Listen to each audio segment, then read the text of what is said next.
ଆଜି ଶୁଣିବା ନାଟକ ବାବାଜୀ। ନାଟ୍ୟକାର ଜଗନମୋହନ ଲାଲା। ଭାଗ 2। ତୃତୀୟ ଅଙ୍କ। କସ୍ମିନ୍ ମଠର ଦାଣ୍ଡ ଘର। ବାବାଜୀର ପ୍ରବେଶ। ବାବାଜୀ। ମଠରେ କିଏ ଅଛ ବାବା? ବୀରସିଂହର ପ୍ରବେଶ। ବୀର। କ'ଣ ମହାରାଜ? ଦଣ୍ଡବତ। ବାବାଜୀ। ମଙ୍ଗଳ ହେଉ। ବାବା ଭୋଜନ ମାଗୁଛେଁ। ବୀର। ମହନ୍ତ ମହାରାଜ ପଲଙ୍କ ଲାଗି ହୋଇଛନ୍ତି। ଏତେବେଳେ ତାଙ୍କ ଛାମୁକୁ ଯାଇ ପାରିବ ନାହିଁ। ଅଧିକାରୀ ଆସୁଛନ୍ତି, ତାଙ୍କୁ ଭୋଜନ ମାଗିବ। ମହାରାଜ, ମୁଁ ତ ମହନ୍ତଙ୍କ ଆଶା ବରଦାର। ମୋ ଦେହି କ'ଣ ହେବ? ଅଧିକାରୀଙ୍କର ପ୍ରବେଶ। ଝୋଲି ହାତରେ ନାମାବଳୀ ଦେହରେ। ତିଳକ ଛାପାର ମସ୍ତକରେ ତିଳକ ଛାପା। ଅଧିକାରୀ। ଗୌରାଙ୍ଗ ହେ, ଗୌରାଙ୍ଗ ହେ। ବାବାଜୀ। ଜୟ ଜୟକାର ଅଧିକାରୀ ବାବା। କ୍ଷୁଧାର୍ଥ ଅଭ୍ୟାଗତର କିଛି ଚର୍ଚ୍ଚା ହେବ? ଅଧିକାରୀ। ମାଳତୀର ଆଗମନ ଦେଖି ମହାରାଜ ଦ୍ୱାରରେ ବସ। ଭିତରକୁ କିପରି ଆସିଲ? ବାବାଜୀ। ଆଚ୍ଛା ବାବା। ଦ୍ୱାରରେ ବସିଲେ। ମାଳତୀର ପ୍ରବେଶ। ଅଧିକାରୀ। ଆଜି ଏତେ ଡେରି ଡେରି କାହିଁକି? ମାଳତୀ। ନା, ମୁଁ କେତେବେଳୁ ଆସିଲିଣି। ଅଧିକାରୀ। କାହିଁ, ମୁଁ ତ ତୋତେ ଦେଖି ନାହିଁ। କେଉଁଠି ଥିଲୁ? ମାଳତୀ ହସି ହସି। ମହନ୍ତଙ୍କ ପାଖରେ ଥିଲି ପରା। ଗୋଡ଼ ଘଷି ଦେଉଥିଲି।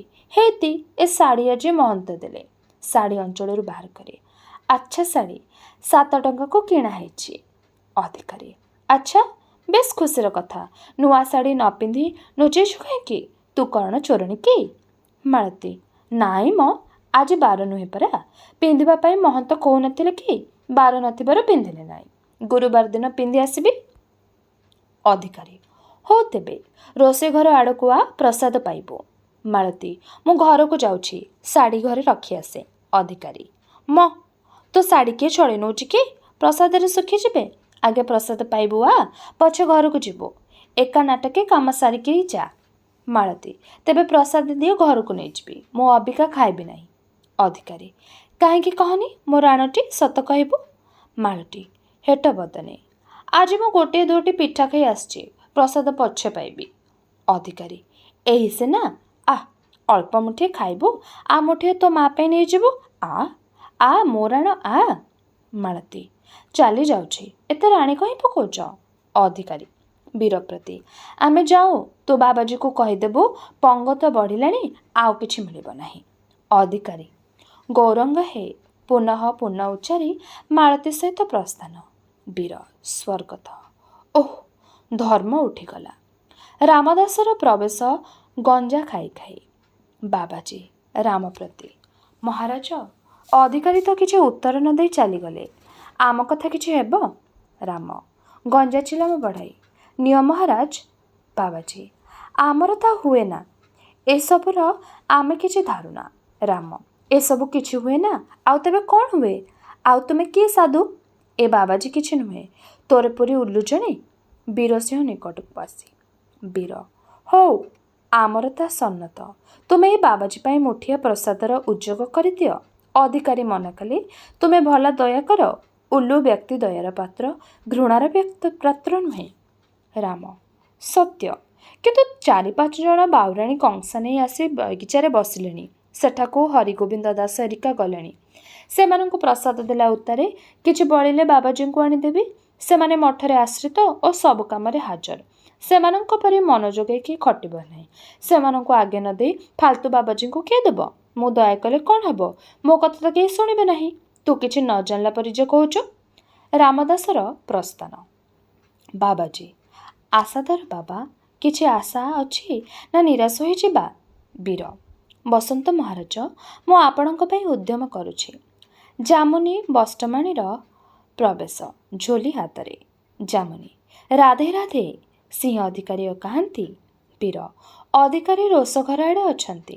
ଯାମୁନୀ। ଆଜି କ'ଣ ହେଲା କି ମୋ ପ୍ରସାଦ ଏତେବେଳ ଯାଏଁ ପଠାଇଲେ ନାହିଁ? ଏ ବାବାଜୀଟା ଖାଇଲେ କି? ବୀର। ନା, ତ ପ୍ରସାଦ ଅଛି। ବାବାଜୀକୁ କିଏ ପଚାରୁଛି? ଯାମୁନୀ। ଠିଆ କର, ଏଇଟାକୁ ବସି ପଚାରିବ। ଶୁଖିଲା ମୁହଁଟାଏ, ପ୍ରେମଭାବ କିଛି ନାହିଁ? ବୀର। ହଁ, ଝୋଲି ନାହିଁ, ପ୍ରେମ କ'ଣ ଜାଣିବ? ଯାମୁନୀ ହସି ହସି। ଦୂର, ତୋର ସବୁବେଳେ ଏଇ କଥା। ନ ଯାଏ। ତୋ ମୁହଁରେ ଯେବେ ପୋକ ନ ପଡ଼ିବ। ବୀର। କି ପୋକ? ଝୋଲିର ପ୍ରେମ ପୋକ? ଜାମୁନି କ'ଣ ପାପ କଥା ଗୁଡ଼ାଏ କହୁ। କୃଷ୍ଣ କୃଷ୍ଣ କୃଷ୍ଣ। ବୀର ହାଣ୍ଡିରେ ଖାଏ ଗୋଡ଼ରେ ପଡ଼ିଲେ ଗାଧୋଇଯାଏ। ଜାମୁନି ଏବେ କେତେ ରଙ୍ଗର କଥା କହି ଆସିଲାଣି। ହଉ ହଉ ଆଉଖ ପାଖେଇବୁ ଯେ। ବୀର ମୋଠି ସେ ପାଠ ନାହିଁ। ଯା ଯା ଅଧିକାରୀ ପାଖକୁ ଯା, ପ୍ରସାଦ ପାଇବୁ। ଜାମୁନି ବିରସ ବଦନେ ରାଧେ ରାଧେ ଉଚ୍ଚର ରୋଷ ଘରକୁ ଗମନ। ବାବାଜୀ ଆଶାଧର ବାବା ଆଉ କେତେ ବିଳମ୍ବ। ବୀର ଟିକେ ରୁହ ମହାରାଜ, ମୁଁ ଯାଇ ମହନ୍ତ ମହାରାଜଙ୍କୁ ଜଣାଏ। ବୀରସିଂହର ପ୍ରସ୍ଥାନ। ମହନ୍ତ ଝୋଲି ଘେନି ବୀର ସହିତ ପ୍ରବେଶ। ମହନ୍ତ ବୀର ପ୍ରତି ବାବାଜୀଟାଏ, ତୁ କିପରି କହିଲୁ ଜଣେ ଉତ୍ତମ ବଷ୍ଟମାଣୀ ଖାଇବାକୁ ମାଗୁଛି। ବୀର ନାଇଁ ମହାରାଜ, ବଷ୍ଟମାଣୀ କହି ନାହିଁ, ମୁଁ ଜଣାଇଲି ଜଣେ ଉତ୍ତମ ବଷ୍ଟମାସୀ ଖାଇବାକୁ ମାଗୁଛି। ମହନ୍ତ ଆମକୁ ବଷ୍ଟମାଣୀ ପରି ଶୁଭିଲା। ବୀର ତୁ ଆମକୁ ତୁଚ୍ଛାକୁ ଦୌଡ଼େଇଲୁ, ହର୍ଷ ବିଷାଦ କରିଦେଲୁ। ଆଣ ଭଲ କରି ଚିଲମେ ଗଞ୍ଜେ ସାଜ, ଗୁଲାବ ପାଣିରେ ଗଞ୍ଜା ମଳିବୁ। ଆଚ୍ଛା ମସଲା ଦେଇ ଭାଙ୍ଗ ଖୋଟ। ହରିଦାସକୁ କହିଦେ ଜଳଖିଆ ପାଇଁ ସର ମୋହନ ଭୋଗ ଚଞ୍ଚଳ କରିଦେବ। 4ଟା ବେଳେ ଓକିଲ ବସାକୁ ଯିବା। ବାବାଜୀକୁ ମନା କରିଦେ, ଏତେ କୁଆଡ଼ୁ ଆସିଛନ୍ତି, ରଖିଦେବେ ନାହିଁ। ବୀର ଆଚ୍ଛା ମହାରାଜ, ସବୁ କରୁଛି, ପଲକଙ୍କୁ ଯିବା ହେଉନ୍ତୁ। ମହନ୍ତଙ୍କ ପ୍ରସ୍ଥାନ। ରାମଦାସର ପ୍ରବେଶ। ଗଞ୍ଜା ମଳିମଳି। ବୀର ବାବାଜୀ ପାଇଁ ପ୍ରସାଦ ମୁଠିଏ ହେଲା ନା। ରାମ ନା, ହୋଇପାରିଲା ନାହିଁ। ସେମାନଙ୍କୁ ତ ପ୍ରସାଦ ଅଣ୍ଟିଲା ନାହିଁ। ଏବେ କ'ଣ ଆଉ ଭୋଗରାଗ ଅଛି। ପୁଣି କାଲିଠାରୁ ସେରେ ଚାଉଳ ଉଣା ହେଇଛି। ଠାକୁରଙ୍କ ପେଟ କାଟ ଅଭ୍ୟାଗତକୁ କିଏ ପଚାରେ। ଗଞ୍ଜା ଯେତେ ଚାହଁ ମୁଁ ଦେଇପାରେ, ସେ ତଜ୍ଯୋଗ୍ୟ ନୁହେଁ। ଆମକୁ ଗଞ୍ଜା ଅଫିମ ମିଳିଲେ ଅନ୍ନ ହେଲେ କେତେ ନହେଲେ କେତେ। ତୁ ସେସବୁର ମହାତ୍ମ୍ୟ କ'ଣ ବୁଝିବୁ। ରାମଦାସର ପ୍ରସ୍ଥାନ। ବୀର ବାବାଜୀ ପ୍ରତି ମହାରାଜ ପ୍ରସାଦ ନାହିଁ, ମୁଁ ବଡ଼ ବୁଦ୍ଧି ବୁଡ଼ିଲି, ଅକାରଣରେ ଆପଣଙ୍କୁ ଅଟକାଇଲି। ମୋ ଦୋଷ କ୍ଷମା ଦେବେ। ମୋଠି ପଇସାଟିଏ ଅଛି, ଅଙ୍ଗୀକାର କଲେ ଦିଅନ୍ତି। ବାବାଜୀ ନାଇଁ ବାବା, ତୋର କି ଦୋଷ। ତୁ ଅଭ୍ୟାଗତ ପାଇଁ ଅନେକ ଯତ୍ନ କଲୁ, ଏଥିମଧ୍ୟରେ ତୁ ହିଁ ଜଣେ ମନୁଷ୍ୟ, ଆଉ ସମସ୍ତେ ଅମନୁଷ୍ୟ। ଓହୋ କି ଦୁରାଚାର। ମଠରେ ଏପରି ବ୍ୟବହାର। ତୋ ପଇସା ଥଉ, ତୋ ପ୍ରତି ଆମେ ଅତି ସନ୍ତୁଷ୍ଟ। ଏ ସ୍ଥାନ ତୋର ଯୋଗ୍ୟ ନୁହେଁ। ବୀର କ'ଣ କରିବି ମହାରାଜ, ପେଟ ପାଇଁ ଏଠାରେ ପଡ଼ିଛି। ଆମ କଥା ଯେ କହିଲ, ଆମେ ଦୁଃଖୀ ଗୃହୀ ଲୋକ, ପିଲା ବାଳକଙ୍କ ଚିନ୍ତାରେ ଦିନ ଯାଏ। ସେମାନଙ୍କର ତ ସେ ଚିନ୍ତା ନାହିଁ। ପୋଲାରେ ଖାଇ ମେଲାରେ ଗଡ଼ଗଡ଼ାଉଛନ୍ତି, ମନ ଇଚ୍ଛା ମଉଜ କରୁଛନ୍ତି। ଏଇଥିପାଇଁ ତ ସେମାନଙ୍କର ବାବାଜୀ ହେବାର ଭାବଭକ୍ତି କିଛି ନାହିଁ। ପୁଣି ଗୋଟିଏ ଆଚମ୍ବିତ କଥା ଏହି ଯେ କେହି କେହି ଝୋଲା ଧରି କହନ୍ତି ଗୌରାଙ୍ଗ ମତରେ ସ୍ୱକ୍ରିୟା ପରକ୍ରିୟା ବିଧି ଅଛି। ପରକ୍ରିୟା ନହେଲେ ପ୍ରେମ ଉପୁଜିବ ନାହିଁ ମହାରାଜ। ଏହା କ'ଣ ସତ। ବାବାଜୀ ନା ନା, ଏହା କିପରି ହୋଇପାରେ। ମହାତ୍ମା ଚୈତନ୍ୟଙ୍କର ଅନ୍ୟ ନାମ ଗୌରାଙ୍ଗ। ସେ ପ୍ରେମ ଧର୍ମ ପ୍ରଚାର କରିଛନ୍ତି। ତାଙ୍କୁ ତୁଲ୍ୟ ଈଶ୍ୱର ପ୍ରେମୀ ଅନ୍ୟ କେହି ହେବାର ବିରଳ। କିନ୍ତୁ ତାଙ୍କର ତ ପରକ୍ରିୟା ନଥିଲା, ବରଂ ସେ ସ୍ତ୍ରୀ ସମ୍ପର୍କିତ ବିବର୍ଜିତ ସନ୍ନ୍ୟାସ ଧର୍ମ ଗ୍ରହଣ କରିଥିଲେ। ପରକ୍ରିୟା ବିନା ତାଙ୍କର କିପରି ପ୍ରେମ ଉପୁଜିଲା। ପରକ୍ରିୟା ମତଟି କେତେକ ଲମ୍ପଟ ଗୋସ୍ୱାମୀଙ୍କର ସ୍ୱକଳ୍ପିତ ମତ ଅଟଇ। ତାହା ସଶକ୍ତ କିମ୍ବା ଚୈତନ୍ୟଙ୍କର ମତ ନୁହେଁ। ପରକ୍ରିୟା ମହାପାପ ଓ ପାପରୁ ପବିତ୍ର ପ୍ରେମ ଉପୁଜି ନପାରେ। ତୁ ଏଥିରେ ମତି ଦେବୁ ନାହିଁ ବାବା। ଆଉ ଝୋଲା ଯେ ଦେଖୁଛୁ, ଏଥିକୁ ତପ ଜପ ଭକ୍ତିପୂର୍ବକ ଗୋପନରେ କରିବାର ଶାସ୍ତ୍ରରେ ଲେଖେ। କଥାରେ କହନ୍ତି ଏ ହାତ ପୁଣ୍ୟ ଯେପରି ସେ ହାତ ନ ଜାଣେ। ଝୋଲି ଘେନି ସକଳ ସମୟରେ ସକଳ ସ୍ଥାନରେ ବୁଲିବା ଏଥିରେ ବିପରୀତ ଅଟେ। ତାହା କେବଳ ଲୋକ ଦେଖାଣେ। ସେଥିରୁ କି ଫଳ ମନରେ ନାହିଁ ତ ମାଳିରେ ନାହିଁ। ମାଳି ଭଜି ଭଜି ପାଇବୁ କାହିଁ। ମନଇ ମ୍ଳଳ ରାମ ନାମ ସବ କୋହି କହିଏ, ଠକ୍ ଠାକୁର ଆୱାର ଚୋର। ବିନା ପ୍ରେମରେ ରିଝେ ନାହିଁ ତୁଳସୀ ନନ୍ଦ କିଶୋର। ଆହୁରି ଏକ ଦୋହାରେ କହିଛନ୍ତି ମନ କା ଫେର ଜନମ ଗୟା ନ ଆୟା ମନ କା ଫେର। କରକା ମନ କା ଛୋଡ଼ କର ମନ କା ଫେର। ଏଥିର ଅର୍ଥ ବୁଝିପାରିଲୁ ନାହିଁ ପରା। ମାଳି ଫେରାଉ ଫେରାଉ ଜନ୍ମ ଗଲା, କିନ୍ତୁ ମନର ଫେର ନ କଲା। ଅତଏବ ହାତର ମାଳି ଛାଡ଼ି ମନର ମାଳି ଜପ। ବୀର ଠିକ୍ କଥା ମହାରାଜ। ଏ ବିଷୟରେ ମୋର ବଡ଼ ସଂଶୟ ଥିଲା। ଆଜି ଆପଣଙ୍କର ଯୋଗେ ତାହା ଦୂର ହେଲା। ଆଜି ବଡ଼ ଜ୍ଞାନ ପାଇଲି। ଧନ୍ୟ ଆପଣଙ୍କୁ। ଜଣେ ସାଧୁ ଆପଣଙ୍କୁ ଦେଖିଲି। ବର୍ତ୍ତମାନ ଆପଣ ଯିବା ହେଉନ୍ତୁ, ମୁଁ କାମ ଯାଉଛି। ଭୂମିଷ୍ଠ ପ୍ରଣାମ। ବାବାଜୀ, ମଙ୍ଗଳ ହେଉ ବାବା, ତୋର ଏହିପରି ସୁମତି ଥାଉ। ପ୍ରସ୍ଥାନ। ଚତୁର୍ଥ ଅଙ୍କ। ନଦୀ କୂଳସ୍ଥ ତୋଟା। ଜଣେ ମଦତି ଚୋରର ପ୍ରବେଶ। ଚୋର, ବାଃ, କି ସୁନ୍ଦର ମୃଗଛାଲଟିଏ ପଡ଼ିଛି। କେହି ବାବାଜୀର ହବ ପରା। ଯାହାର ହେଉ, ଅଜଗରକୁ ଦାତାରାମ, ମୋର 4 ଦିନର ମଦ ତ ଚଳିଯିବ। ଚୋର ମୃଗଛାଲ ନେଇଯିବା ସମୟରେ ବାବାଜୀଙ୍କର ପ୍ରବେଶ। ଚୋର ତାଙ୍କୁ ଦେଖି ଛାଲ ଫିଙ୍ଗି ପଳାୟନ।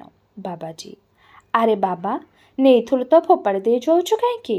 ତୋର ସେଥିରେ ଲୋଭ ଜନ୍ମିଛି, ଯା ନେଇଯା। କିଛି ଭୟ ନାହିଁ, ଆମେ ତ ତାହା ଆଉ ନେବା ନାହିଁ, ତୁ ନେଇଯା। ଚୋର ଆନନ୍ଦିତ ହେଇ ଛାଲ ଘେନି ପଳାଇଲା ଓ ବାବାଜୀ ତଳେ ବସି ଧ୍ୟାନ ଭଜନ କଲେ। ସନ୍ଧ୍ୟା ସମୟରେ ଯେମି ରାଧି ପ୍ରବେଶ ହୋଇ ଫଳ ପୁଷ୍ପ ପୂର୍ଣ୍ଣ ଡାଲାଟିଏ ବାବାଜୀଙ୍କୁ ଭେଟି ଓଳଗି ହେଲାରୁ, ବାବାଜୀ, ମଙ୍ଗଳ ହଉ ମାତା, ତୁମେମାନେ କୁଆଡ଼େ ଆସିଲ? ଯେମି, ଆପଣଙ୍କ ଚରଣ ସେବାକୁ ଆସିଲୁ। ବାବାଜୀ, ତୁମେମାନେ କିଏ? ଯେମି, ଆମେ ମଙ୍ଗଳଜନ, ସଙ୍ଗୀତ ବ୍ୟବସାୟ କରୁ। ବାବାଜୀ, ତୁମେ ସଙ୍ଗୀତ ଜାଣ? ଆଚ୍ଛା, ଗୋଟିଏ ଭଜନ ଗାଇଲ। ଯେମି ଓ ରାଧି, ହଉ ମହାରାଜ। ଭଜନ ରାଗିଣୀ ସିନ୍ଧୁ ତାଳଡାଳେ ତାଳ। ବିଶ୍ୱପତି କି ଦେଇ ତୋଷିବି ତୁମ୍ଭ ମତି ହେ। ଯେଣିକି କରଇ ମୁହିଁ ନିରୀକ୍ଷଣ, ତେଣେ ଦେଖେ କିଛି ନାହିଁ ମୋର ଧନ। ଅନ୍ନ ଜଳ ଫଳ ଫୁଲ ଜନ୍ତୁ ଜନ, ଅଟଇ ତୁମ୍ଭର କୀର୍ତ୍ତି ହେ। ଇଛିଛି ତୁମ୍ଭରି ଧନରୁ ଯେ ମନ, କରିବି ତୁମ୍ଭର ପାଦେ ପୁଣ୍ୟଦାନ। ଆପେ ଅପବିତ୍ର ହୋଇଛି ବୋଲିଣ, ନବାର କରୁଛି ସ୍ତୁତି ହେ। କରୁଣା ସାଗର ନାମ ଯେ ତୁମ୍ଭର, ଏ ପାପର ପ୍ରତି ବାରେ କୃପା କର। ପବିତ୍ର କରିଣ ଘେନ ଦାନ ମୋର, ହେଉଏ ପାପୀର ଗତି ହେ। ବାବାଜୀ, ଆଚ୍ଛା ଗାଇଲ, ଆମେ ସନ୍ତୁଷ୍ଟ ହେଲୁ। ଭୂମେମାନେ କାହିଁକି ଆସିଛ କହନି? ଯେମି, ମହାରାଜ, ଇଏ ରାଧି ବ୍ୟାୟାମ ଅଛି, ସେଥିପାଇଁ ଆସିଛୁ। ବାବାଜୀ, ଆମେ ତ ବୈଦ୍ୟ ନୋହୁଁ, ବୈଦ୍ୟଠାକୁ ଯାଇ ଉତ୍ତମ ଚିକିତ୍ସା କର, ଅବଶ୍ୟ ଆରୋଗ ଲିଭିବ। ଯେମି, ନାହିଁ, ଚିକିତ୍ସାରେ କ'ଣ ହେବ? ସେପରି ଭଲ ବୈଦ୍ୟ କାହାନ୍ତି ଓ ତହିଁକି ଆମର କଉଡ଼ି ବଳ କାହିଁ? ଆପଣଙ୍କର ଆଜ୍ଞା ହେଲେ ତ ରୋଗ ଏଇଛୁଣି ଛାଡ଼ି ପଳାଇଯିବ। ବାବାଜୀ, ଯଦି ଭଲ ବୈଦ୍ୟ ନାହାନ୍ତି ତେବେ ଡାକ୍ତରକୁ ଯାଅ, ଡାକ୍ତର ଅତି ଉତ୍ତମ ଚିକିତ୍ସା କରନ୍ତି। ଆମ ଆଜ୍ଞାରେ ରୋଗ କିପରି ଛାଡ଼ି ପଳାଇବ? ଏହା ହିଁ ତ ଅତି ଅସମ୍ଭବ। ଯେମି, କିଛି ଅସମ୍ଭବ ନୁହେଁ, ଆପଣଙ୍କର ମହିମାରେ ସବୁକିଛି ହୋଇପାରେ। ବାବାଜୀ, ଆମର ମହିମା, ଆମେ ତ ମନୁଷ୍ୟ ମାତ୍ର, ଆମର କି ମହିମା? ମହିମା କେବଳ ପରମେଶ୍ୱରଙ୍କର। ଦେଖ, ତାଙ୍କର ମହିମାରେ ପୃଥିବୀ, ଚନ୍ଦ୍ର, ସୂର୍ଯ୍ୟ, ନକ୍ଷତ୍ର ଓ ଅସଂଖ୍ୟ ଜୀବ ସୃଷ୍ଟ ହୋଇଛନ୍ତି। ମନୁଷ୍ୟ ତ ଗୋଟିଏ ଘାସ ଗଛ ସର୍ଜନା କରିନପାରେ। ଯେମି, ଆପଣ ତ ଆମ ପରି ମନୁଷ୍ୟ ନୁହନ୍ତି, ଆପଣ ସିଦ୍ଧ ପୁରୁଷ, ସାଧୁ, ଆପଣଙ୍କ ପରି ସାଧୁଙ୍କର କରଣୀ କାଟେ। ବାବାଜୀ, ଆମେ କି ସିଦ୍ଧ ପୁରୁଷ, ଆମେ କି ସାଧୁ? କେହି ସିଦ୍ଧ ପୁରୁଷ ହେଲେ ମଧ୍ୟ ତାହାର ଅଲୌକିକ ମହିମା କିପରି ହେବ? ଯେମି, ନା ମହାରାଜ, ହୁଏ। ଆଉ ଯାହା କଥା ଯେପରି, ଆପଣଙ୍କ କଥା ଯାହା ଶୁଣିଛି ତାହା ଅତି ଚମତ୍କାର। ବାବାଜୀ, କ'ଣ ଶୁଣିଛ କହନି? ଯେମା, ମହାରାଜ, ଆପଣ ଆଜି ସୁବଳ ବାବୁଙ୍କ ବସାକୁ ଯାଇଥିଲେ। ବାବୁ ଆପଣଙ୍କର ବଡ଼ ସମ୍ମାନ କଲେ। ତାଙ୍କ ପୂଜାରୀ ଦୁଷ୍ଟ ଓ ଗୁଣୀ ଅଟେ। ସେ ଆପଣଙ୍କୁ ତଡ଼ିବା ପାଇଁ ଗୋଟିଏ ହାଣ୍ଡିରେ ରନ୍ଧା ମାଉଁସ ପୂରେଇ ପଲମ ଘୋଡ଼େଇ ଆପଣଙ୍କୁ ଆଣିଦେଲା ଓ କହିଲା, ଏଥିରେ ପ୍ରସାଦ ଅଛି, ସେବା କରନ୍ତୁ। ଆପଣ ସର୍ବଜ୍ଞ ତାହା ଜାଣିପାରି କହିଲେ, ଏଥିରେ ଯାହା ଅଛି ତାହା ଆମ ଖାଇବାର ନୁହେଁ, ତାହା ତୋତେ ଖାଇବ। ଏହା କହି ପଲମ କାଢ଼ି ଦିଅନ୍ତି, ସେଥିରୁ କେଡ଼େ ବଡ଼ କୁକୁଡ଼ାଟିଏ ବାହାରି ପୂଜାରୀକୁ ଏପରି ଖୁମ୍ପିଲା ଯେ ସେ ଛଟପଟ ହୋଇ ରଡ଼ି ଛାଡ଼ିଲା। ତାହାର ମନ୍ତ୍ର ଯନ୍ତ୍ର କିଛି କାଟିଲା ନାହିଁ। ସେ ଯୋହୁଁ ଦୋଷ ମାନି ଆପଣା ଗାଲରେ ଚଟକଣା ଖାଇଲା, ତହୁଁ ଆପଣ ତାକୁ କଇଲାଣ କଲେ। ସେ ଥୟ ହେଲା, କୁକୁଡ଼ା କୁଆଡ଼େ ଉଭେଇଗଲା। ବାବାଜୀ ଉଚ୍ଚ ସ୍ୱରରେ ହସି, ମିଛ, ମିଛ, କିଏ ୟା କହିଲା? ଯେମି, ନା ମହାରାଜ, ମିଛ କିପରି? ଆମେ କେତେ ଲୋକଠାରୁ ଶୁଣିଲୁ, ଏକଥା ରାଇଜଯାକ ରଟିଗଲାଣି। ଆପଣ ଲୁଚେଇଲେ କି ଲୁଚିବ? ଆମେ ଶୁଣି ଦୌଡ଼ି ଅଇଲୁ। ଜଣେ ବଙ୍ଗାଳୀ ବାବୁ ମଧ୍ୟ ଆସିବେ। ତାଙ୍କର ବାପ ବାତ ରୋଗରେ 3 ମାସ ହେଲା ବିଛଣାରୁ ଉଠୁନାହାନ୍ତି। ଆମେ ପାପୀ ବୋଲି ଘୃଣା କରୁଛନ୍ତି କି? ଆମେ ଅତି ଦୁଃଖୀ, ନିରାଶ୍ରିତ, ଆମରି କୌଣସି କୂଳ ନାହିଁ। ଦୋହି ମହାରାଜ, ଆମ ଉପରେ ଦୟା କରନ୍ତୁ, କରପଟ କରନ୍ତୁ ନା। ଆମେ କିଛି ଭୋଗ ଚର୍ଚ୍ଚା ଦେବୁ ଯେ। ବାବାଜୀ ଉଠ ଉଠ, ଆମେ କପଟ କରୁନାହିଁ, ସତ କହୁଛୁ ଶୁଣ। ଆମେ ଅସମୟରେ ଭୋଜନ ମାଗିବାରୁ ସେ ଦୁଷ୍ଟ ପୂଜାରୀ ବିରକ୍ତ ହୋଇ ଗୋଟିଏ ହାଣ୍ଡିରେ ଜିଅନ୍ତା କୁକୁଡ଼ାଟିଏ ପୁରାଇ ପଲମ ଘୋଡ଼ାଇ ଆମ୍ଭକୁ ଆଣିଦେଲା ଓ କହିଲା, ଏଥିରେ ପ୍ରସାଦ ଅଛନ୍ତି, ସେବା କରନ୍ତୁ। ଆମେ ପଲମ କାଢ଼ି କୁକୁଡ଼ାଟାକୁ ଦେଖି ଚମକି ଉଠିଲୁ। ତଉ ସେ ଟାହୁଲି କରି କହିଲା, ଆପଣଙ୍କ ମହିମାରେ ମଲାରନ୍ଧା କୁକୁଡ଼ା ବଞ୍ଚି ଉଠିଲା। ତେତେବେଳେ କେହି ଭଲ ଲୋକ ପହଞ୍ଚି ପୂଜାରୀକୁ ଭର୍ଚ୍ଛନା କଲେ ଓ ଆମେ ତାକୁ କେତେକ ଉପଦେଶ ଦେଇ ଚାଲି ଆସିଲୁ। ଏତିକି ସତ୍ୟ, ଆଉ ସବୁ ମିଥ୍ୟା। ରାଧି ଜେମି ପ୍ରତି ମଲା ନିଆଲଗା ଗୁଡ଼ାକ କେମତେ ଏତେ ମିଛ କଥା କହିଲେ ମ? ଜେମି ହଉ, ଏକଥା ସିନା ମିଛ ହେଲା, ଆଉ ସତ କଥା କେତେ ଅଛି ସିଦ୍ଧ ପୁରୁଷଙ୍କର ମହିମା ହୁଏ। ବାବାଜୀ ଯେଉଁମାନଙ୍କର ଚିତ୍ତ ସର୍ବଦା ଈଶ୍ୱରଙ୍କଠାରେ, ଈଶ୍ୱର ଛଡ଼ା ଯାହାଙ୍କର କିଛି କାର୍ଯ୍ୟ ନାହିଁ ବା ଚିନ୍ତା ନାହିଁ, ସେମାନଙ୍କୁ ସିଦ୍ଧ ପୁରୁଷ ବୋଲି। ସେମାନେ ଈଶ୍ୱର ଲାଭ ପାଇଁ ଯୋଗ ସାଧନ କରନ୍ତି, ଆପଣାର ମହିମା ପାଇଁ କରନ୍ତି ନାହିଁ କିମ୍ବା ମହିମା ହୁଏ ନା। ସେମାନେ ବିନୟୀ ଓ ନମ୍ର ହୁଅନ୍ତି। ଯେଉଁ ଅବସ୍ଥାରେ ଥାଆନ୍ତି ତହିଁରେ ସେମାନେ ଅତି ସନ୍ତୁଷ୍ଟ ଓ ସର୍ବଦା ଆନନ୍ଦିତ। ଜେମି ଯେଉଁ ବାବାଜୀମାନେ କରଣୀ କଟାନ୍ତି, ସେମାନେ କି ସିଦ୍ଧ ପୁରୁଷ ନୁହନ୍ତି? ବାବାଜୀ ସେମାନେ ଅର୍ଥଲୋଭୀ। କଉଡ଼ି ଉପାର୍ଜନ ପାଇଁ ସେମାନେ କରଣୀର ଛଟା କରନ୍ତି। ଦଣ୍ଡବତୀ କିମ୍ବା ଭୋଗ ବିନା ସେମାନଙ୍କଠାରୁ ଆଜ୍ଞା ବାହାରେ ନା। ସେମାନେ କଳକୌଶଳ ଓ ନାନାଦି ଉପାୟରେ କିଛି ଆଚମ୍ବିତ କଥା ଦେଖାଇ ଦିଅନ୍ତି। ଅବଧ ଲୋକେ ତାହା ତାଙ୍କର ମହିମା ବୋଲି ମଣନ୍ତି। ଆମର କରଣୀ କଥା ଯେପରି ରଟିଛି, ତାହା କେହି ଶଠ ସାଧୁ କପାଳରୁ ଘଟିଥିଲେ ସେ ଅନେକ କଉଡ଼ି ଉପାର୍ଜନ କରିନିଅନ୍ତା। ଏହିପରି ସବୁ ଜାଣିବ। ସାଧୁ ଅସାଧୁ କୌଣସି ଲୋକର ଅଲୌକିକ ମହିମା ହୋଇନପାରେ, କାରଣ ତାହା ଈଶ୍ୱରଙ୍କ ନିୟମ ବିରୁଦ୍ଧ। ଜେମି ତେବେ କିପରି ସାଧୁ ଆଜ୍ଞାରେ ରୋଗୀର ରୋଗ ଭଲ ହୁଏ, ଅପୁତ୍ରର ପୁତ୍ର ଲାଭ କରେ, ମାମଲା ମକଦ୍ଦମା ଡିଗ୍ରୀ ହୁଏ, ଏହା ବୁଝାଇ ଦେଲେ ମୋ ମନ ମାନିବ। ବାବାଜୀ ସ୍ଥାନ ବାୟୁ ପରିବର୍ତ୍ତନ, ମନର ଦମ୍ଭିତା ଇତ୍ୟାଦି ଅନେକ କାରଣରେ ରୋଗ କ୍ଷମା ହୁଏ ଓ ମଧ୍ୟ କୌଣସି କୌଣସି ସ୍ଥଳେ ରୋଗ ଆପଣା ସୁଖେ ଭଲ ହୋଇଯାଏ। କେତେକ ସ୍ଥଳେ ଔଷଧ ପଶ୍ଚାତ୍ ଗୁଣ କରେ ଓ କେହି କେହି ବାବାଜୀ ଆଜ୍ଞା ସହିତ ତୁଟକା ଔଷଧ ମଧ୍ୟ ଦିଅନ୍ତି। ବାସ୍ତବରେ ଏହି ହେତୁମାନଙ୍କରେ କେହି କେହି ରୋଗୀ ଭଲ ହେଲେ ଆଜ୍ଞାରେ ନାମ ହୁଏ, କିନ୍ତୁ ଅନେକ ସ୍ଥଳେ ଆଜ୍ଞା ସଫଳ ହୁଏ ନାହିଁ। ରୋଗୀମାନେ ଆଜ୍ଞା ଉପରେ ନିର୍ଭର କରି ଚିକିତ୍ସା କରନ୍ତି ନାହିଁ, ଏଣୁକରି ରୋଗ ବୃଦ୍ଧି ହୋଇ ସେମାନଙ୍କୁ ଭାରି କଷ୍ଟ ଦିଏ। କେହି କେହି ମୃତ୍ୟୁପ୍ରାପ୍ତ ହୁଅନ୍ତି। ଏ ସ୍ଥଳେ ବାବାଜୀମାନେ କୁହନ୍ତି, ଆମଠାରେ ରୋଗୀର ଦୃଢ଼ ବିଶ୍ୱାସ ନଥିବାରୁ ଆଜ୍ଞା ସଫଳ ହେଲା ନାହିଁ। ଯଦି ଦୃଢ଼ ବିଶ୍ୱାସ ମୂଳ ହେଲା, ତେବେ ଆଜ୍ଞାର ମହିମା କେଉଁଠି ରହିଲା? କେତେକ କାରଣରୁ ସନ୍ତାନ ଉତ୍ପତ୍ତି କିଛି କାଳ ସ୍ଥଗିତ ହୋଇଯାଏ ଓ ସେ କାରଣମାନ ବିଦୂରିତ ହେଲେ ସନ୍ତାନ ଜନ୍ମେ। ଏଥକୁ ତାଳ ପଡ଼ିବା ସମୟ କାଉ ଖୁମ୍ପିଲା ପ୍ରାୟ 2-1 ସ୍ଥଳେ ବାବାଜୀର ଆଜ୍ଞା ଘଟିଯାଏ। ମକଦ୍ଦମା ଅବସ୍ଥା ଦୃଷ୍ଟିରେ ସେମାନେ ଜୟ ଅଥବା ଅଜୟର ଆଜ୍ଞା ଦିଅନ୍ତି। କୋଉଟା ବା ଘଟେ, କୋଉଟା ବା ନ ଘଟେ। ଦୈବୀ କାହାର 2-4 କଥା ଘଟିଲେ ଲୋକେ ତାହାଠାକୁ ଦଉଛନ୍ତି ଓ ସେ ଆଚ୍ଛାପଣେ ଉପାର୍ଜନ କରେ। ପଛକୁ ତାହାର ଅନେକ କଥା ନ ଘଟିଲେ ଆଉ ତାହାର ତାଦୃଶ ମାନ୍ୟ ହୁଏ ନା। ଏଠାରେ ଜଣେ ଧୋବା 15 ଦିନ କରଣୀ ବାହାର କରି କେତେ ଉପାର୍ଜନ କଲା, କେତେ ଲୋକର ଜାତି ମାଇଲା, ଏହା ତ ତୁମେ ଜାଣିଥିବ। ଏହିପରି ସବୁ ବାବାଜୀର ମହିମା। ଆଚ୍ଛା, ଏତିକି ବିଷୟରେ ମହିମା ହୁଏ, ଆଉ କେଉଁଥିରେ ହୁଏ ନାହିଁ କାହିଁକି? କାଠ ଖଣ୍ଡିକୁ କେବଳ ଆଜ୍ଞାରେ କିଏ ସୁନା କରିଦେଇ ପାରେ? ଜେମି ନା, ପାରେ ନା। ବୁଝିଲ ମହାରାଜ, ଆମେ ଅବଧ ଲୋକଙ୍କୁ ଠକ ସାଧୁମାନେ ବଡ଼ ଠକୁଛନ୍ତି। ବାବାଜୀ ଧର୍ମରୁ ମଙ୍ଗଳ, ପାପରୁ ପରମାଦ। ଧର୍ମରେ ରୁହ, ସବୁ ମଙ୍ଗଳ ହେବ। ଜେମି ସତ ମହାରାଜ, ଠିକ୍ କଥା।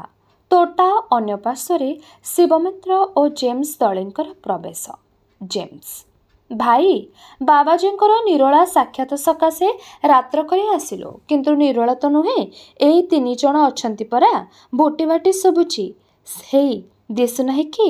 ଶିବ ସତେ ତ 2 ଜଣ ସ୍ତ୍ରୀ ଲୋକ। ବାଃ। ଜେମ୍ସ ହେ, ଆମେ ବାବାଜୀ ହେଲେ ହୁଅନ୍ତା। ମତ୍ତସ୍ୱରେ ଶିବ ଧୁତ୍, ତତେ ନିଶା ହେଇଛି କି? ହଁ ହଁ ହେଇଛି ତ। ଆଚ୍ଛା, ବାବାଜୀଠାକୁ ଅବିକା ଯିବା କିପରି? ଯଦି ସେମାନଙ୍କ ଯୋଗେ ଆମ ଆସିବାର ପ୍ରକାଶ ହୁଏ ଓ ଯଦୁ ତିନୁ ହେରିକା ଶୁଣନ୍ତି ତେବେ ସେମାନେ ହସିବେ, କେତେ ଟାହୁଲି କରିବେ। ଜେମ୍ସ ସେମାନଙ୍କ ହସ ଟାହୁଲିକୁ କିଏ ପଚାରେ? ଆମର ତ ପାଦ୍ରୀ ସାହେବର କାନରେ ପଡ଼ିଲେ ତ ସେ କେତେ ବକିବ। ହୁଏତ ମୋତେ ପୁଣି ଏକ୍ସକମ୍ୟୁନିକେଟ୍ ସମାଜଚ୍ୟୁତ କରିବ। ଶିବ ଆଚ୍ଛା ଚାଲ ନଦୀ କୂଳେ ଯିବା। ସେମାନେ ଗଲାରୁ ଆସିବା, ଥଣ୍ଡାରେ ତୋର ନିଶା ମଧ୍ୟ ଉଣା ହୋଇଯିବ। ଭଲା ଟିକିଏ ବରାଣ୍ଡିରେ ତତେ ଏତେ ନିଶା ହେଲା କିପରି? ତୁ ତ କିଛି ନୋହୁ। ଦେଖ ମୁଁ ତୋର 2 ଗୁଣ ବ୍ରାଣ୍ଡି ଖାଇଛି। ତହିଁ ପୂର୍ବରୁ 4 ଗୋଲି ମଦ ଟାଣିଥିଲି। କାହାର ସାଧ୍ୟ ସେ ମୋତେ ନିଶା ହୋଇଛି ବୋଲି ଠଉରେଇବ? ଜେମ୍ସ ଛି ଛି ତୁ ମଦତ ଖାଉ? କେବୁ ଖାଉଛୁ ମ? ଶିବ ଦୂର ତୁ ସେଥିରେ କ'ଣ ସେ କଥା ଜାଣୁ? ଯେ ନା ଖାୟା ମଦତ କୁଲି ତାକେ କି ମାନୁଷ ବୋଲି। ଯେବେ ଦିନେ ଖାଇ ମଜା ବୁଝନ୍ତୁ ତେବେ ଛି ଛି କହନ୍ତୁ କି କ'ଣ ଦେଖନ୍ତିନି। ଜେମ୍ସ ଆଃ ଥୁ ମୁଁ କୁଆଡ଼େ ମଦତ ଖାଇବି? ମଦତରେ ଯେଉଁ ମଇଳା କାରବାର ତାହା ଦିନେ ଦେଖି ବାନ୍ତି ମାଡ଼ିଲା। ତୁ ଏତେ ରଙ୍ଗରେଜି ପଢ଼ିଛୁ, ସବେ ହୋଇ ତୋର ଏପରି ମଇଳା କାରବାର। ଛି ଛି ଭାଇ ତୁ ଯେଉଁ ମଜା ପାଇ ଖାଉଛୁ କିଛି ଦିନେ ସେଥିରୁ ଏକାବେଳେ ରହିତ ରହିବୁ। ପୁରୁଣା ମଦତିକ ଅବସ୍ଥା ଦେଖିନାହୁଁ? କେତେ ମଲେଣି, କେତେ ମର୍କଟ ରୂପ ଧଇଲେଣି, କେତେ ଚୋର ହେଲେଣି। ଦେଖି ଶୁଣି ଅନ୍ଧ, ସବୁ ନିଶାଠୁ ତାହା ଅଧିକ ମନ୍ଦ। ଭାଇ ତା ଛାଡ଼ିଦେ, ଚେଷ୍ଟା କଲେ ଛାଡ଼ିଯିବ। ଶିବ ମଦତିର ସବୁ ଦୋଷ, ଡ୍ରିଙ୍କିଂର, ସୁରାପାନର କିଛି ଦୋଷ ନାହିଁ। ଚାଲ ବନ୍ଧ ଉପରକୁ ଚାଲ, ତେଣେ ଜଣେ ଅନେଇଲେଣି। ରାଧି ଜେମି ପ୍ରତି ଆଲୋ ନାନୀ ତୋଟା ସେ ମୁଣ୍ଡରେ ଯୋଡ଼ାଏ ଧଳା ଧଳା କ'ଣ ଦୁଶିଲାଣି ମ? କାତର ସ୍ୱରରେ ଇଲୋ କ'ଣ ଲୋ? ଜେମି କାହିଁ କିଛି ତ ନାହିଁ। ରାଧି ଇଲୋ ତେବେ ଭୂତ? ଜେମି ମୋ ମା ଇ କ'ଣ ହେଲା? ରାଧି ଲୋ ଏମନ୍ତ କାହିଁକି ଲୋ? ରାଧି କିଛି ଡର ନାହିଁ। ରାଧିକୁ କୋଳରେ ଧରେ। ରାଧି ରାଧି ମ ଶୁଣ ମ। ଶୁଣିବାକୁ ତ କେହି ନାହିଁ, ଅନେଇବାକୁ ତ ନାହିଁ। କ'ଣ ହେଲା? ମୋ ସମ୍ପତ୍ତି ସାହିଲା। ମୁଁ ପୋଡ଼ାମୟୀ ୟାକୁ କାହିଁକି ରାତିରେ ଏଠିକି ଆଣିଲି ଲୋ? ରାଧାରାଣୀ ତ ଭୂ କରି କହିଦେଲି ଲୋ। ମୋ ମହାରାଣୀ ଲୋ କ'ଣ କରିବି? ମୋତେ ତବୁତି ଦିଶୁନାହିଁ ଲୋ। ମୋ ରାଣୀ ଲୋ। ବାବାଜୀ ଏଡ଼େ ଅସ୍ଥିର କାହିଁକି? ଥୟ ହୋ। ଜେମି କାନ୍ଦି କାନ୍ଦି କ'ଣ ଥୟ ହେବି ମହାରାଜ? ମୋତେ ତ ଚାରିଆଡ଼ ଅନ୍ଧାର ଦିଶିଲାଣି। ମହାରାଜ ଏଟାଣି ଡାହାଣୀ ଭୂତର ଜାଗା। ମୋ ରାଧି ତ ଅତି ସୁନ୍ଦରୀ ସୁକୁମାରୀ। ତାକୁ କାହାରି ଦୃଷ୍ଟି ହେଲା, କି ଭୂତ ମାଡ଼ି ବସିଛି, କି କିଛି ଭେଟଣା ହେଲା, ମୁଁ ତ କିଛି ଠିକଣା କରିପାରୁନାହିଁ। ତାକୁ ଘରକୁ ନେବି କେମନ୍ତ? ମୋତେ କିଛି ବୁଦ୍ଧିବାଟ ଦିଶୁନାହିଁ। ମହାରାଜ ତୁମ ଗୋଡ଼ ତଳେ ପଡ଼ୁଛି, ତୁମେ ମୋତେ ସାହା ହୁଅ। ବାବାଜୀ ତୁ ଅଧୈର୍ଯ୍ୟ ହୋ ନା। ଭୂତ ଡାହାଣୀ ଭେଟଣା ସବୁ ମିଛ। ସେ କେବଳ ଭୟରେ ଅଚେତନ ହୋଇଛି। ଏହିକ୍ଷଣି ଚେତନା ପାଇବ ତୁ ତା କାନ ଫୁଙ୍କିଲୁ। ଜେମି କାନ ଫୁଙ୍କି ଫୁଙ୍କି କାହିଁ ମହାରାଜ କିଛି ତ ହେଲା ନାହିଁ। ତୁମେ କ'ଣ କହୁଛ ଭୂତ ଭୂତ ମିଛ? ତାହାର ତ ଟଙ୍କି ମୋଡ଼ିଦେଲେଣି, ମୁଁ କ'ଣ କରିବି? ବାବାଜୀ ଆଚ୍ଛା ତୁ ସ୍ଥିର ହୋଇ ତାକୁ ଟିକେ କୋଳରେ ବସେଇଲୁ, ଆମେ ଏହିକ୍ଷଣି ଭଲ କରି ଦେଖିବୁ। ଜେମି ରାଧିକୁ କୋଳରେ ବସାଇଲୁ। ବାବାଜୀ ତା ମୁହଁରେ ପାଣି ମାରି କିଞ୍ଚିତ୍ ପାଣି ପୁଆଇ ଦେଲେ ଓ ଫୁଲ ଡାଳରେ ପବନ କଲେ। ମୁହୂର୍ତ୍ତେ ଉତ୍ତାରେ ରାଧିର ଚେତନା ପାଇଲା। ବାବାଜୀ ରାଧି ମନୁଷ୍ୟ ଦେଖି ଏପରି ଡରିଗଲୁ? ଆମେ ଦେଖୁଛୁ 2 ଜଣ ମନୁଷ୍ୟ ତୋଟାର ସେ ମୁଣ୍ଡରେ ମୁହୂର୍ତ୍ତେ ଠିଆ ହୋଇ ଚାଲିଗଲେ। ତୋର ଏଡ଼େ ଭୟ ହେଲା କାହିଁକି? ରାଧି ମହାରାଜ ଏ ଭୂତ ଡାହାଣୀର ଜାଗା। ମୁଁ ଭୂତ ମନରେ ଡରି କରି ଚମକି ପଡ଼ିଲି। ବାବାଜୀ ଜେମି ପ୍ରତି ଦେଖ ଆମେ କ'ଣ କହୁଥିଲୁ? ବାସ୍ତବରେ ଭୂତ ଡାହାଣୀ ଇତ୍ୟାଦି କିଛି ନାହିଁ। କୁସଂସ୍କାର ହେତୁ ସେପରି ଭ୍ରମ ଯୁକ୍ତ ବିଶ୍ୱାସ ଥିବାରୁ ଭୟ ହୁଏ। ସେ ଭୟଟି ଭୂତ। ନିଜ ଗାଁ ମଶାଣୀ ପରଗାଁ ନଈକୁ ଭୟ ହୁଏ। ପରଗାଁ ମଶାଣୀରେ ଶୋଇ ରହିଲେ ମଧ୍ୟ ଭୂତ ଲାଗେ ନା, କାରଣ ତାହା ଜଣା ନଥିବାରୁ ଭୟ ହୁଏ ନା। ଜେମି ହଉ ରାଧିର ସିନା ଭୟରେ ଏପରି ହେଲା, ଆଉ ଯେ ଭୂତର କାଣ୍ଡ ମୁଁ ଦେଖିଛି ତାହା ତ ଭୟ ନୁହେଁ। ଏଠାରେ ହନୁସିଂହର ଭାରିଜାକୁ ଭୂତ କି ବାଉତି ଲାଗିଲା ଯେ ସେ 8 ଦିନ ଯାଏ ଧୁମ୍ଧାମ୍ କଲା। ମୁଁ ତା କ'ଣ କହିବି? ବଳି ମହାନ୍ତି ଘରକୁ ଭୂତ ରାତି ଦିନ ଟେକା ପଥର ଛାଟୁଥିଲା। ଏଡ଼ିକି ଚିଜ ଠେଲି ରଖିଥିଲା। ପୁଣି ତାହାର ଭେଣ୍ଡା ପୁଅକୁ ରାତିରେ ନିଦରୁ ଉଠାଇ 2 ପା ବାଟ ନେଇ ଯାଇ ଗୋଟାଏ ଗଡ଼ିଆରେ ମାଡ଼ିଦେଲା। ସେହି ପୂଜାରୀ ମନ୍ତ୍ରଯନ୍ତ୍ର କରି ସେମାନଙ୍କୁ ରକ୍ଷା କଲା। ଆଉ ସଦାମା ବିଷଚୁଣୀ ଜଣକୁ ଲାଗିଲେ ଯେ ତାକୁ କେହି ଛଡ଼ାଇ ପାରିଲେ ନାହିଁ, ତାହାର ପ୍ରାଣ ନେଲା। ଯେବେ ଭୂତ ଡାହାଣୀ ମିଛ, ତେବେ ଏସବୁ କଥା ହେଲା କିପରି? ବାବାଜୀ ହନୁସିଂହର ଭାରିଚା ମନ୍ଦ କାମନାରେ ଛଟା କରିଥିବ। ବଳି ଘରକୁ କେହି ଦୁଷ୍ଟ ଲୋକ ଟେକା ଇତ୍ୟାଦି ଲୁଚି କରି ଫୋପାଡ଼ିଥିବ। ବାତ ପିତ୍ତ ବା ଶନିପାତ ରୋଗରେ ରୋଗୀ ବକେ, ବିଛଣାରୁ ଉଠି ପଳାଏ, ମତିଭ୍ରମ ଓ ଶରୀରର ନାନାଦି ବିଭଙ୍ଗ ହୁଏ। ଯେଉଁ ଜଣକ ମରିଗଲା ତାକୁ ଏହି ପ୍ରକାର କିଛି ଉତ୍କଟ ରୋଗ ଘଟିଥିବ। ତାହା କେହି ଚିହ୍ନି ନ ପାରି ଭୂତଲୋକା ବୁଝିଲେ। ଭୂତର ନାମ ପଚାରିବାରେ ସେ ଗୋଟିଏ ପ୍ରଚଳିତ ନାମ କହିଥିବ। ଆମେ ଦେଖିଛୁ ଜଣେ ପୋଖତିକୁ ଦିନେ ସାମାନ୍ୟ ଜ୍ୱର ହୋଇ ହଠାତ୍ ଶନିପାତ ହେବାରୁ ସେ ବକିଲା ଓ ଚକ୍ଷୁ କିଛି ଲାଲ ଦିଶିଲା। ଲୋକେ ତାକୁ ଭୂତ ଲାଗିବାର ବୁଝି ମନ୍ତ୍ର ଦ୍ୱାରା ଭୂତ ଛଡ଼ାଇବାରେ ରହିଲେ। ଶେଷକୁ ଶନିପାତ ବୋଲି ଚିହ୍ନିଲେ, କିନ୍ତୁ ସେତେବେଳକୁ କିଛି ଉପାୟ ନଥିଲା। ତାହାର କାଳ ହେଲା, ଆଉ ଭୟରେ ମଧ୍ୟ ପ୍ରାଣ ବାହାରିଯାଏ। ଲୋକେ ବୁଝି ନ ପାରି ଦେବୀର ଭେଟଣା କହନ୍ତି। ଭୟ ହିଁ ଭୂତ, ଭୟ ହିଁ ଭେଟଣା। ଭୟ ନହେଲେ କିଛି ନାହିଁ। କୁସଂସ୍କାର, ଅଜ୍ଞାନତା ଓ ଅଧର୍ମ ଭୟର ମୂଳ ଅଟେ। ଯେମି ଆଚ୍ଛା, ଚିରୁକୁଣି ନିଆଜଳେ କିପରି? ଏଥିରେ ତ ଭୟଭ୍ରାନ୍ତି ନାହିଁ। ବାବାଜୀ ହଁ, ଭ୍ରାନ୍ତି ଅଛି। ତାହା ଚିରୁକୁଣି ନୁହେଁ। ତହିଁର ତତ୍ତ୍ୱ ଶୁଣ। ପଙ୍କୁଆ ସ୍ଥାନରୁ ଅଥବା ପଚା ଦ୍ରବ୍ୟରୁ କିମ୍ବା ପୋଡ଼ା ହାଡ଼ରୁ ଏ ପ୍ରକାର ବାମ୍ଫ ବାହାରେ ଯେ ତାହା ଆପଣା ଛାଏଁ ଜଳି ଉଠେ, ପବନ ଯୋଗେ ଗମନ କରେ ଓ କେତେବେଳେ ଲିଭିଯାଏ ଓ ପୁଣି ଜଳି ଉଠେ। ଏହାକୁ ଗ୍ୟାସ୍ ଅର୍ଥାତ୍ ବାଷ୍ପ ଆଲୁଅ କହନ୍ତି। ଶ୍ମଶାନରେ ଅନେକ ଶବ ପଡ଼ି ସଢ଼ୁଥିବାରୁ ଓ ପୋଡ଼ା ହାଡ଼ ଥିବାରୁ ସେଠାରେ ଓ ପାଟ ବିଲରେ ଏ ବାଷ୍ପ ଆଲୁଆ ଅଧିକ ଦେଖାଯାଏ। ଏକ ପ୍ରକାର ବିଲୁଆ ଅଛନ୍ତି, ସେମାନଙ୍କ ମୁହଁରୁ ମଧ୍ୟ ଶୂନ୍ୟ ଆଲୁଅ ବାହାରେ। ଏହାଙ୍କୁ ଉଲ୍କାମୁଖୀ କହନ୍ତି। କଲିକତା ସହର ମଧ୍ୟରେ କଳଯୁଗେ ଏପରି ଗ୍ୟାସ୍ ଆଲୁଅର ରୋଶନୀ ପ୍ରତିଦିନ ହୁଏ। ଚିରୁକୁଣି ନିଆଁ ଜାଳି ପିଲା ସେକିବା କଥା ମିଥ୍ୟା ଗଳ୍ପ ଅଟେ। ଲୋକେ ଅଜ୍ଞାନତା ହେତୁ ଜଗତ୍ ପ୍ରକୃତିର ଚମତ୍କାର ଘଟଣାମାନଙ୍କର ତତ୍ତ୍ୱ ବୁଝି ନ ପାରି ନାନାଦି କାଳ୍ପନିକ କଥା ସିଦ୍ଧାନ୍ତ କରନ୍ତି। ଏସବୁ ବୁଝିବାକୁ ବିଦ୍ୟା, ବୁଦ୍ଧି, ଜ୍ଞାନ ଆବଶ୍ୟକ।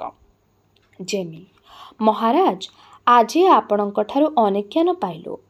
ରାଧେ ସତେ ମ, ଏତେ କଥା କିଏ ବୁଝାନ୍ତା? ବାବାଜୀ ଆଚ୍ଛା, ତେବେ ବର୍ତ୍ତମାନ ଆସ, ରାତ୍ର ହେଲାଣି।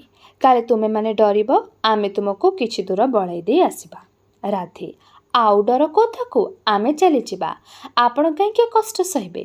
ବାବାଜୀ ନା, ଆମର କିଛି କଷ୍ଟ ହେବ ନାହିଁ। ତୁମର ହଠାତ୍ ଏତଦୃଶ ଦମ୍ଭିବା ହୋଇ ନ ପାରେ।